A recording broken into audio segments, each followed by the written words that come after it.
Hey everyone, and welcome back for another deep dive. Today we're tackling a topic that I think we all find fascinating and maybe a little bit close to home sometimes. Absolutely. We are going to be talking about narcissism. Okay. And we're going to be specifically trying to figure out, like, can narcissists change? Right. Can they actually form healthy and genuine relationships? It's the question. And we've got a really cool jumping off point for this conversation. Yeah. We've got an AI-powered conversation that really dives into all this. It does. So that's what we're going to be looking at today. Exciting. And it's going to be a wild ride, I think. I think so too. So I guess to get us started, some of the things we're going to look at are like, how does narcissism even connect to like the myth of Narcissus? Right. What are the behaviors we see? Exactly. Like, how does it actually manifest in real life? And then the big question is like, can they change? Yeah. And if they can change, can they then have like, real relationships? Can they have a real healthy relationship with someone? Exactly. Yeah. So much to unpack. Absolutely. Okay, so Yeah. I guess just to kick us off, Okay.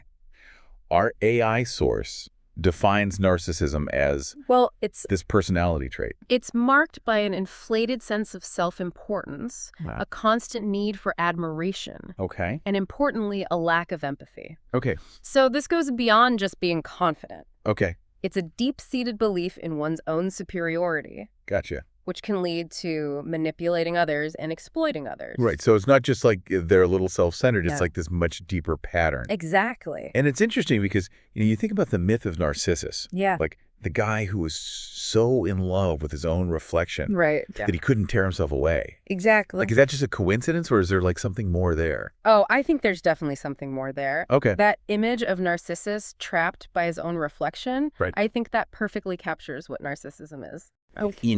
This inability to see beyond their own desires, to truly connect with other people on an equal level. Right. It's like they're stuck in this loop of self-obsession. Wow. Yeah. I mean, sometimes I wonder, are we just like throwing that term around too much? I think it's a good question. Like, is it possible that people could have some of those traits, Sure. but not be like full-blown narcissists?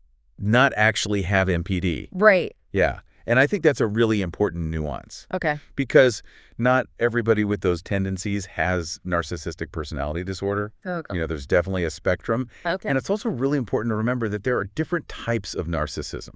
Oh, okay. So it's not like a one-size-fits-all. Exactly. Tell me more about that. So you have your classic grandiose narcissist. Okay. Like the stereotypical loud, arrogant attention seeker. Right. The one who loves to brag about all their achievements, demands constant praise. They're the ones who kind of fit that like larger-than-life image. Right.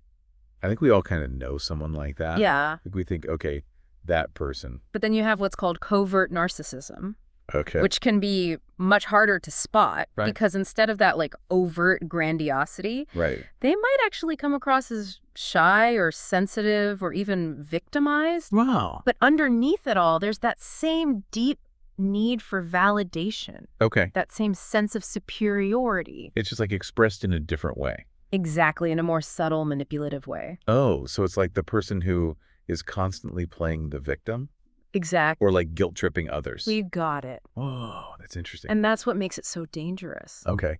Because it can be just as damaging, if not more so. Right, but it's harder to call out. Exactly. You might constantly feel drained or emotionally exhausted. Yeah. And you don't really know why. Right. It's Yeah. like this stealth attack. Okay, so we've got all these different types. Right. They all share that like core set of traits. Exactly. But what does that actually look like in a relationship? Yeah, how does it manifest? Yeah, like how does that lack of empathy? The need for validation. Yeah, how does that play out Yeah, that's a great question. with other people? And I think it's one that we need to unpack carefully. Okay. Because this is where things can get really messy. Right. And really painful for the people involved. Yeah. Okay, so let's get into it. Let's do it. When we think about the impact of narcissism on relationships, it's so important to remember that a narcissist's need for admiration and control often comes at the expense of their partner's well-being. Oh, for sure. Like they're constantly drawing energy from the people around them, Right. leaving those in their wake feeling just emotionally depleted. It's like they're almost vampiric. Yes. Like they need to feed off that validation from others. Exactly. So what does that actually look like in a day-to-day relationship? Yeah, like what are some real examples? Yeah. Well, imagine you're in a relationship with someone who consistently turns every conversation back to themselves. Oh, I know that. Minimizing your experiences and accomplishments. Oh. You share something exciting, and they immediately one-up you with a story of their own. Yep. Or you're struggling with a problem, and they just make it about them. Exactly. It's so frustrating. And it's demoralizing over time. Totally. Absolutely. You just feel like you're constantly being pulled back into their orbit. Right. Never allowed to shine on your own. Exactly. And that's just one example. Right. What about conflict resolution? Ooh, yeah, that's always fun. Well, because narcissists have difficulty accepting blame. Yeah. And they often lack empathy. Right. Even simple disagreements can escalate into these huge battles. Oh, yeah, for sure. They might twist the facts, gaslight you into questioning your own reality, or become incredibly defensive and hostile if you even dare to challenge them. So you're constantly walking on eggshells. Yes, exactly. You never know what's going to set them off. Right, and over time, that emotional exhaustion leads to just a breakdown of trust. Right, you start to question everything. Exactly, your own judgment, your self-worth, your ability to make decisions. It can really mess you up. It's incredibly damaging to your sense of self. Okay, so with all this negativity, right, it's kind of hard to imagine there's any hope for change. Yeah, but our AI source does suggest that change is possible. Okay, so what are the chances? What are the chances that someone with these deeply ingrained patterns can actually shift their behavior? Yeah. Well, it's not easy and it doesn't happen overnight. Right. But yes, change is possible. Okay. The key, according to the AI, is a willingness to engage in deep, transformative self-work. Okay, so it's not just acknowledging that they need to be a little less selfish. Right. It's about a fundamental shift Yeah. in how they interact with the world. So a big part of that is empathy. Huge hurdle. Which is like...